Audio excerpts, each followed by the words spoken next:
నమస్తే, నేను ప్రశాంత్. పాస్టర్ ప్రవీణ్ పగడాల మరణాన్ని అడ్డం పెట్టుకొని కొందరు కుల మతాలని రెచ్చగొడుతున్నారు. ఇందులో బెన్నీ లింగం గారు కూడా ఇన్వాల్వ్ అయ్యారు, అతన్ని కూడా విచారించాలంటూ వినిపిస్తుంది. సో మరి ఏం జరగబోతుంది అనేది తెలుసుకుందాం. ప్రస్తుతం మనతో పాటు అయితే సీనియర్ జర్నలిస్ట్ దుర్గా వడ్లమణి గారు ఉన్నారు. నమస్తే అండి. నమస్తే అండి. సో మేడం, జాన్ బెన్నీ లింగం ఇతను కూడా పాస్టర్ ప్రవీణ్ మరణాన్ని అడ్డం పెట్టుకొని కొంచెం కుల మతాలని రెచ్చగొడుతున్నారు అని చెప్పేసి వినిపిస్తుంది. ఇప్పుడు ఇతన్ని కూడా విచారించాలి అన్నట్లయితే వినిపిస్తుంది. అసలు ఏం జరిగింది, ఏం జరుగుతుంది? ఈ జాన్ బెన్నీ లింగం ఎవరైతే ఉన్నారో ఈయన గతంలో రాష్ట్ర మైనార్టీ విభాగం వైసీపీ తరఫున రాష్ట్ర విభాగం అధ్యక్షుడిగా పనిచేశారు. అంటే క్రైస్తవ మతానికి సంబంధించి ఈయన జగన్మోహన్ రెడ్డికిను భారతీరెడ్డి వాళ్ళిద్దరికీ కూడా చాలా సన్నిహితుడు.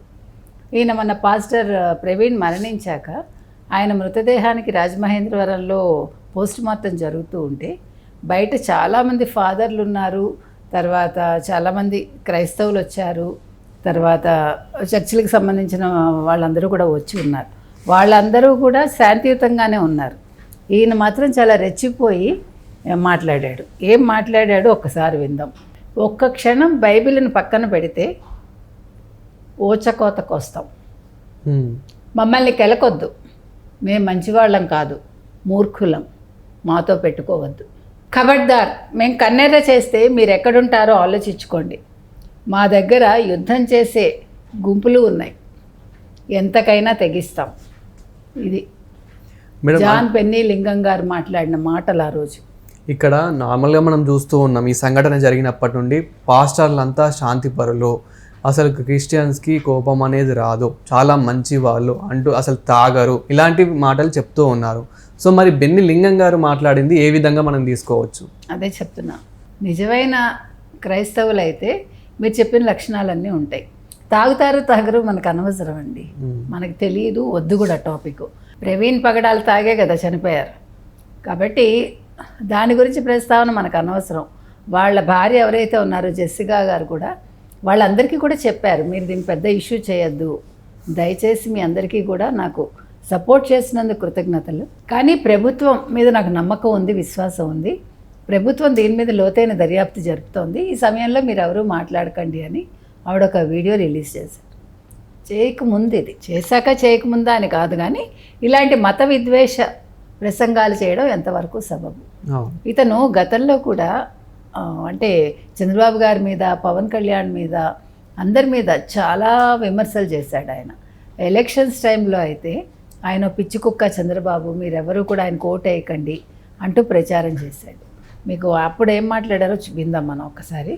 వైకాపా తరఫున ఆయన ఎలా ప్రచారం చేశాడు గతంలో అంటే, ఈయన యాక్చువల్గా association of integrated Christian council వ్యవస్థాపక జాతీయ అధ్యక్షుడిగా చెప్పుకుంటాడు.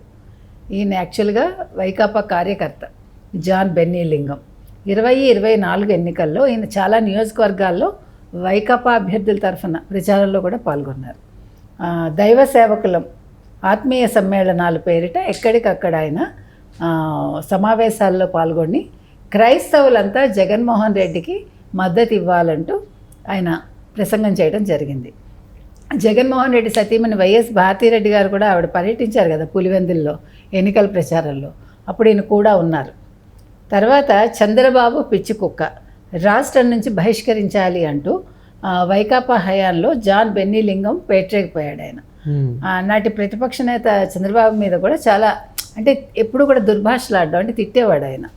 తర్వాత చంద్రబాబు పిచ్చెక్కిన కుక్కలా మాట్లాడుతున్నాడు కాబట్టి అతనికి మతి భ్రమించింది, అతన్ని రాష్ట్రం నుంచి బహిష్కరించాలి అంటూ గతంలో ఆయన కృష్ణా జిల్లా ఎస్పీగా రవీంద్రనాథ్ బాబు ఉండేవారు కదా, ఆయనకి ఫిర్యాదు ఇవ్వడం కూడా జరిగింది.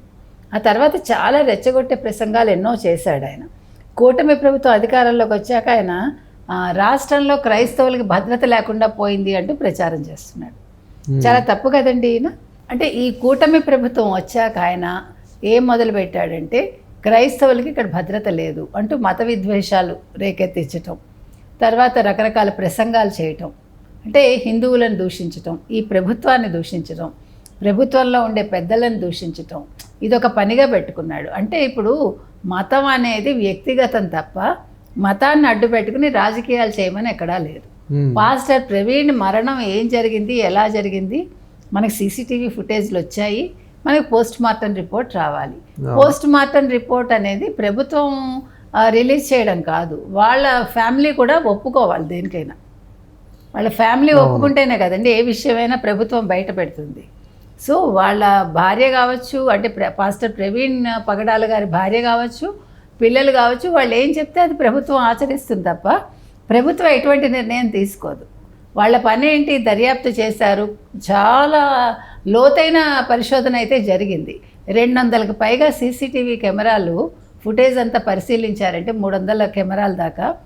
ఇంతకంటే ఏంటండి, దీని మీద అతను డూపు, ఇదేమన్నా సినిమానా డూపు వెళ్ళటాను అంటే ఇక్కడ అతను బన్నీ ఇతను ఒక్కరనే కాదు, ఇతని మరణాన్ని అడ్డు పెట్టుకొని చాలామంది పాస్టర్లు, ఎందుకంటే తన వైఫే కామ్ అయిపోయింది, తన వైఫే దీన్ని ఇంతటితో వదిలేయండి, సో ఇంకా దీన్ని ఇంకా లాగకండి అని చెప్పేసి తను మాట్లాడడం జరిగింది.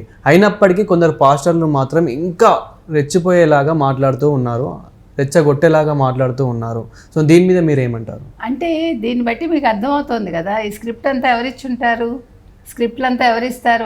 వైసీపీలో మన పోసాన్ గారు కూడా చెప్పారు కదా, జగన్మోహన్ రెడ్డి కోసం సజ్జల రామకృష్ణారెడ్డి కోసం సజ్జల భార్గవరెడ్డి.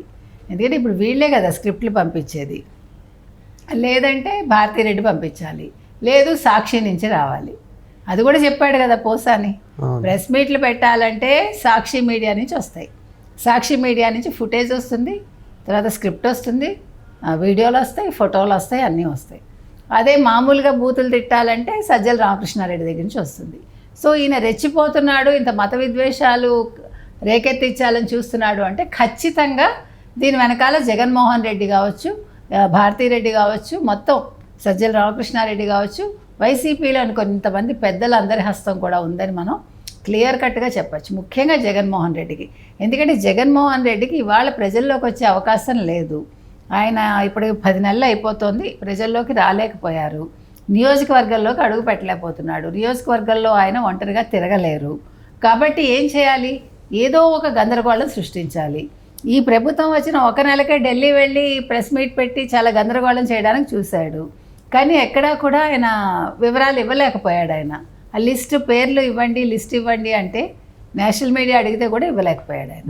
ఆ తర్వాత మీకు తెలుసు వరదలు వచ్చినప్పుడు ఏ రకంగా బిహేవ్ చేశాడు, అక్కడ కూడా దాన్ని రాజకీయంగా వాడుకోవాలనుకున్నారు. తిరుపతిలో కూడా స్టాంపీడ్ ఏదైతే ఉందో అక్కడికి వెళ్ళి ప్రతి చోట కూడా సీఎం అనిపించుకోవటం, లేకపోతే జై జగన్, ఈ 2 నినాదాలు. ఆ తర్వాత మాట్లాడతాడు ఆయన. అక్కడ ఏం మాట్లాడతాడు, కష్టపడిన వాళ్ళకి లేకపోతే నష్టపోయిన వాళ్ళకి రూపాయి ఇవ్వడు.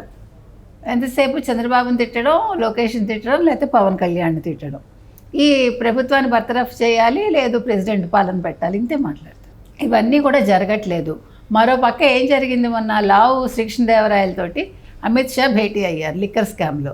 అంటే ఈ లిక్కర్ స్కామ్ అనేది ఇవాళ యాక్చువల్గా కేజ్రీవాల్తో కలిసిన, అంటే లిక్కర్ స్కామ్ ఏదైతే ఉందో కవిత కావచ్చు, సిసోడియా కావచ్చు, లేకపోతే స్టాలిన్తో సహా అందరూ కలిపి చేసింది 100 కోట్లు కూడా లేదు. కానీ ఇది ఒక అనకొండ కదా, ఈ లిక్కర్ స్కామ్ అనేది ఇవాళ ఒక అనకొండ. అంటే ఇది ఒక మీరు తవ్వే కొద్దీ అక్షయంలాగా వస్తూనే ఉంటాయి ఈ స్కాములు. మొత్తం మీకు జగన్మోహన్ రెడ్డి హయాంలో 2019 నుంచి 24 వరకు ఏ స్కామ్ తీసుకున్నా అక్షయమే. అంటే మీకు ఎక్కడా కూడా దానికి అంతు దరి ఉండదు. మీరు అలా తవ్వే కొద్దీ ఒకదాని తర్వాత వస్తూ ఉంటాయి. కాబట్టి ఇప్పుడు వీటన్నింటినీ దృష్టి మళ్లించడానికి రేపొద్దున తను అరెస్ట్ అవుతాడేమో ఈ లిక్కర్ స్కామ్లో, మరో పక్క చెల్లి వల్ల అరెస్ట్ అవుతాడేమో.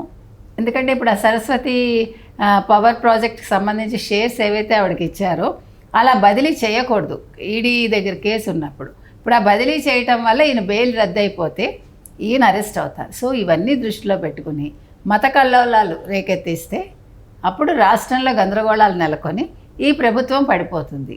ఈ ప్రభుత్వం పడిపోతే తను మళ్ళా బీజేపీ తోటి చేతులు కలపచ్చు అనేది ఒక ప్లాన్ కావచ్చు. అంటే మీరు అనుకోవచ్చు, పాపం ఇలా ఉన్నాడు అమాయకంగా జగన్మోహన్ రెడ్డికి అంత తెలివితేటలు ఉంటాయా అంటే, చావు తెలివితేటలు ఎవరికైనా ఉంటాయి ఇలాంటి వాళ్ళకి. దీన్ని చావు తెలివితేటలు అన్నారు. అందుకని జిత్తులమారి నక్కలాగా ఎలాగ ప్లాన్ చేయాలో జగన్మోహన్ రెడ్డికి తెలుసు. అందుకని ఈ జార్జ్ బెన్నీ లింగాన్ని కూడా ఆ రకంగా వాడుకుని ఉంటారు. కానీ ఒకటి చెప్తామండి, మనం పాస్టర్స్ కావచ్చు అంటే అందరు పాస్టర్స్ అట్లా ఉన్నారని నేను చెప్పను. చాలా మంచి వాళ్ళు ఉన్నారు, చాలా ఓపికగా ఉన్నవాళ్ళు, ఓర్పుతో ఉన్నవాళ్ళు ఉన్నారు. ఈ రకంగా ఒకవేళ జగన్మోహన్ రెడ్డి మాటలకి పడి వీళ్ళందరూ ఈ రకంగా చేశారనుకోండి, వాళ్ళకి ఫ్యూచర్ ఉండదు. ఆల్రెడీ జగన్మోహన్ రెడ్డిని నమ్ముకున్న వాళ్ళందరూ కూడా ఒక్కొక్కళ్ళు జైలుకి వెళ్ళి వస్తున్నారు. అందుకని అది ఆలోచించుకోవాలి. ఈ జార్జ్ బెన్నీ లింగం కానీ ఈ సపోర్ట్ చేస్తే మిగిలిన పాస్టర్లు కానీ. Thank you. Thank you.